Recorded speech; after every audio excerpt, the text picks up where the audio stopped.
আসসালামু আলাইকুম। এখন শুনবেন সংবাদ শিরোনাম। কেন্দ্রের হস্তক্ষেপে কারচুপি হয়েছে, ইস্তফা দেবে না সাফ ঘোষণা মমতার। মুখ্যমন্ত্রী নির্ধারণে রাতেই পশ্চিমবঙ্গে আসছেন বিজেপি নেতা অমিত শাহ। বন্ধ কারখানা চালু করার উদ্যোগ নিচ্ছে সরকার। 40,000 কোটি টাকার তহবিল গঠনের পরিকল্পনা। গ্রাহকের অতীত ইতিহাস ও সম্ভাবনা যাচাইয়ের পরামর্শ। হবিগঞ্জে প্লাবনে কৃষকের মাথায় হাত, ফসলের পানিতে তলিয়ে 350 কোটি টাকার ক্ষতি। ভুক্তভোগীদের তালিকা প্রস্তুত করা হলেও দুশ্চিন্তা। রাজধানীর খিলক্ষেত ফুটওভার ব্রিজ যেন মৃত্যু ফাঁদ, ঝুঁকি নিয়ে চলাচল করছে নগরবাসী। দ্রুত সংস্কারের দাবি। এখন শুনবেন বিস্তারিত। নির্বাচন কমিশনের সহায়তায় শতাধিক আসন লুট করার অভিযোগ তুলেছেন তৃণমূল কংগ্রেস নেত্রী মমতা ব্যানার্জি। জোর করে হারিয়ে দেওয়ার দাবি তুলে মুখ্যমন্ত্রীর পদ থেকে পদত্যাগ না করার ঘোষণা দিয়েছেন তিনি। মমতার অভিযোগ, এই ষড়যন্ত্রে সরাসরি যুক্ত ছিলেন প্রধানমন্ত্রী নরেন্দ্র মোদী ও স্বরাষ্ট্রমন্ত্রী অমিত শাহ। তবে মমতার অভিযোগ অস্বীকার করেছে নির্বাচন কমিশন। এদিকে পদত্যাগ না করার সিদ্ধান্তের প্রতিক্রিয়ায় তৃণমূল নেত্রীর মানসিক স্বাস্থ্য নিয়ে প্রশ্ন তুলেছেন বিজেপি নেতারা। তাদের দাবি, রাজ্য চলবে সংবিধান অনুযায়ী। পশ্চিমবঙ্গের বিধানসভা নির্বাচনে ভরাডুবির পর মঙ্গলবার বিকেলে কালীঘাটের বাড়িতে সংবাদ সম্মেলন ডাকেন মমতা ব্যানার্জি। তৃণমূল নেত্রীর দাবি, নির্বাচন কমিশনের যোগসাজশে শতাধিক আসন লুট করেছে বিজেপি। জোর করে তাকে হারানো হয়েছে অভিযোগ করে মমতা ঘোষণা দেন মুখ্যমন্ত্রীর পদ থেকে ইস্তফা দেবেন না। মমতার দাবি, গত 15 বছরে 1 রুপিও বেতন নেননি তিনি। নিজেকে এখন মুক্ত পাখি দাবি করে জানান থাকবেন রাজপথে। বিরোধী জোট ইন্ডিয়াকে আরো শক্তিশালী করার হুঁশিয়ারিও দেন মমতা। মমতা পদত্যাগ না করলেও সংবিধান অনুযায়ী চলবে পশ্চিমবঙ্গ, জানিয়েছেন বিজেপি নেতা শুভেন্দু অধিকারী। দলটির অভিযোগ, জনগণের রায় প্রত্যাখ্যান করে এখন ভিকটিম কার্ড খেলছেন তৃণমূল নেত্রী। সংবিধান বিরোধী আখ্যা দেওয়ার পাশাপাশি মমতার মানসিক স্বাস্থ্য নিয়েও প্রশ্ন তুলছেন অনেক বিজেপি নেতা। নির্বাচনের মাঠে লড়াই শেষ হতেই রাজ্য জুড়ে সংঘাত, সহিংসতায় জড়িয়েছে বিজেপি, তৃণমূল কংগ্রেস।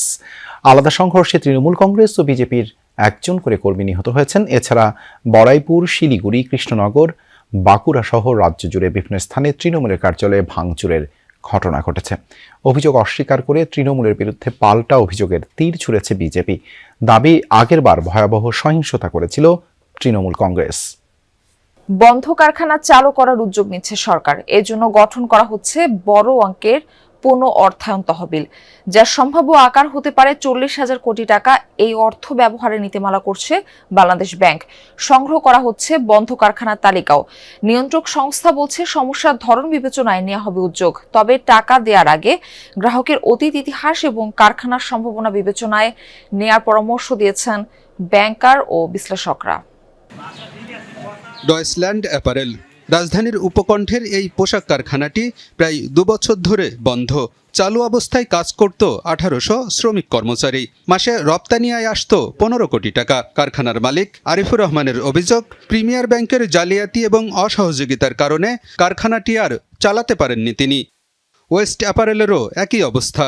বলা হচ্ছে, জালিয়াতির মাধ্যমে উদ্যোক্তার ঘাড়ে চাপিয়ে দেওয়া হয় বিশাল অঙ্কের ঋণ। পরে বন্ধ করে দেওয়া হয় ব্যাক টু ব্যাক এলসি। একই কারণে বন্ধ আরও বেশ কয়েকটি কারখানা। ব্যাংকিং সমস্যার পাশাপাশি বৈশ্বিক সংকট, ডলারের উচ্চ বিনিময় মূল্য, চড়া সুদের হার এবং রাজনৈতিক রোষানলে পড়েও বন্ধ হয়েছে অনেক কারখানা। কর্মসংস্থান তৈরিতে এসব কারখানা আবারও চালু করতে চায় সরকার। এজন্য তহবিল গঠন এবং নীতিমালা প্রণয়ন করছে বাংলাদেশ ব্যাংক।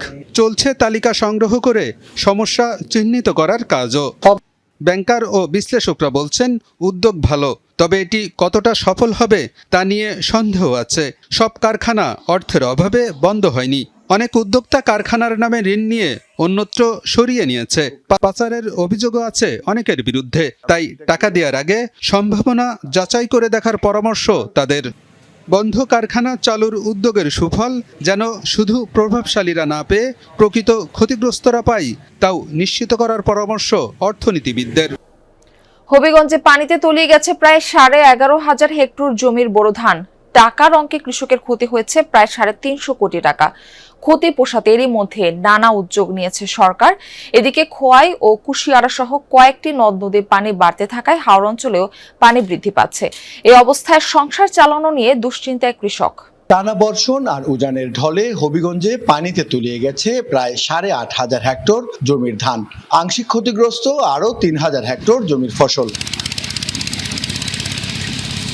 কৃষি বিভাগের তথ্য মতে চলতি মৌসুমে জেলায় 1,23,644 হেক্টর জমিতে বোরো ধানের আবাদ হয়েছে, যার 46,954 হেক্টরই হাওর অঞ্চলে।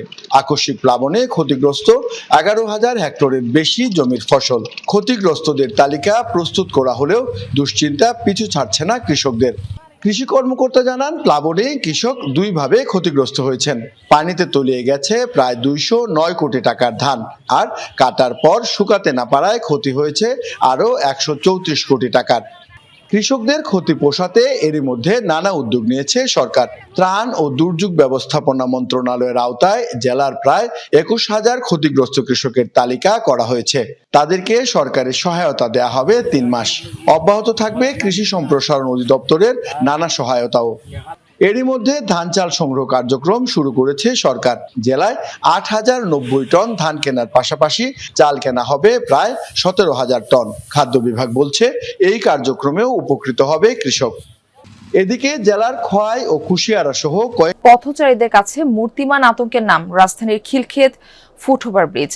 দীর্ঘদিনের অবহেলা আর রক্ষণাবেক্ষণের অভাবে ব্রিজটি যেন পরিণত হয়েছে মৃত্যু ফাঁদে। মাঝে একবার নামমাত্র সংস্কার হলেও নড়বড়ে কাঠামো আর ভাঙা ছাদ নিয়ে টিকে আছে এটি। তাই ঝুঁকিপূর্ণ ফুটওভার ব্রিজটি দ্রুত সংস্কারের দাবি উঠেছে। দেখে মনে হবে এখনই ভেঙে পড়বে। এটি রাজধানীর অন্যতম ব্যস্ত এলাকা খিলক্ষেতের হোটেল লা মেরিডিয়ানের সামনের ফুটওভার ব্রিজ। প্রতিদিন পারাপার হয় হাজারো মানুষ। দীর্ঘদিনের অবহেলায় বৃষ্টির অবস্থা দিন দিন হয়েছে নাজুক, তাই জীবনের ঝুঁকি নিয়ে চলাচল করছে মানুষ। ব্রিজ মেরামত ও দেখভালের দায় নিয়ে কর্তৃপক্ষের ঠেলাঠেলিতে জীবন শঙ্কায় সাধারণ মানুষের। তাই দ্রুত ঝুঁকিপূর্ণ বৃষ্টি সংস্কারের দাবি তাদের। দেশের উন্নয়ন ও প্রবাসীদের কল্যাণে কাজ করার পাশাপাশি যে কোনো মূল্যে গণভোটের রায় বাস্তবায়নের অঙ্গীকার করেছেন বিরোধী দলীয় নেতা ও জামায়াতের আমির ডাক্তার শফিকুর রহমান।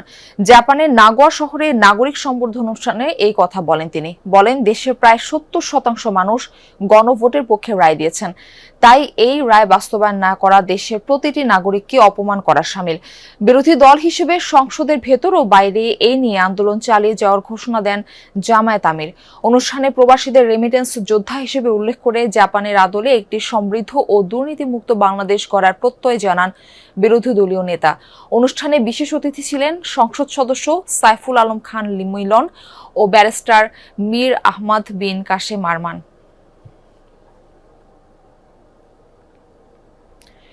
শাপলা চত্বর হত্যাকাণ্ডের ঘটনায় স্বচ্ছ তদন্ত কমিশন গঠনের দাবি জানিয়েছেন ডাকসু ভিপি সাদেক কায়েম।